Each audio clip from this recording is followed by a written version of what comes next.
La plupart des objets, du plus petit élément d'un GSM au fuselage d'un avion, ont besoin d'une protection contre la corrosion et, habituellement, d'une finition esthétique. Grâce aux peintres industriels qui préparent les surfaces et appliquent les produits de manière professionnelle, la durabilité et la qualité de finition des équipements sont garanties dans le respect de l'environnement et de la sécurité.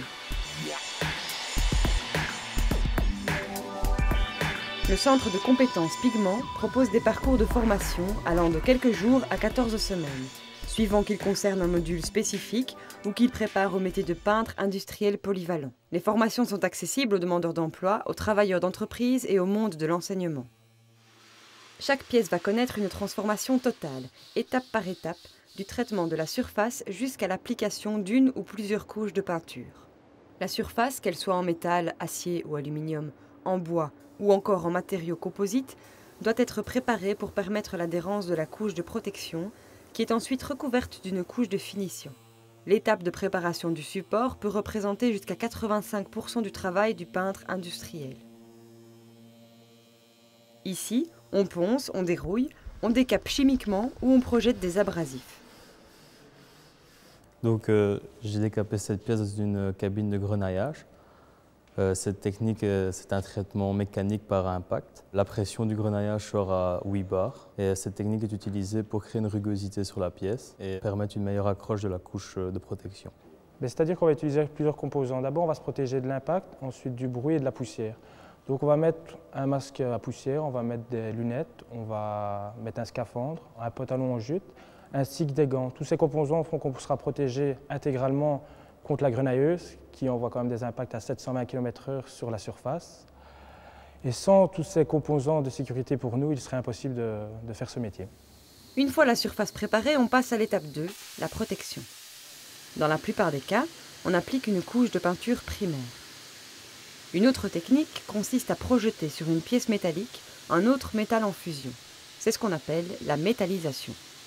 On l'utilise, par exemple, en traitement anti-corrosion de pièces soumises aux intempéries. Bien que la peinture solvantée sèche rapidement par évaporation de solvant, elle représente un gros problème par rapport à l'environnement du fait de l'évaporation des composés organiques volatiles. Alors il existe des alternatives qui sont notamment les peintures à base d'eau, également les peintures poudre, mais maintenant on met au point des peintures dites peintures naturelles qui sont évidemment beaucoup plus favorables pour l'environnement et pour la santé des opérateurs. Le centre Pigment propose 2 orientations métiers. Peintre industriel atelier, qui peut déboucher, par exemple, sur une spécialisation en aéronautique. Peintre industriel chantier, qui peut déboucher, par exemple, sur le métier de peintre pyloniste. Notons qu'il existe d'autres modes de traitement de surface.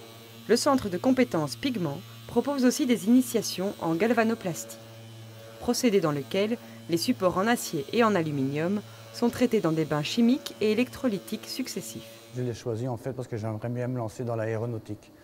Et l'aéronautique, il faut savoir que c'est un travail qui demande beaucoup de soins et beaucoup de précision. Rappelons qu'en Wallonie, Pigment est le centre de formation, mais également de validation et de certification des peintres industriels. Mettez du pigment dans votre carrière et en 14 semaines, devenez peintre industriel polyvalent. Pour tout renseignement et inscription, contactez le 064 31 20 55 ou par mail pigment.info@forum.be. Surfez sur www.formation-pigment.be.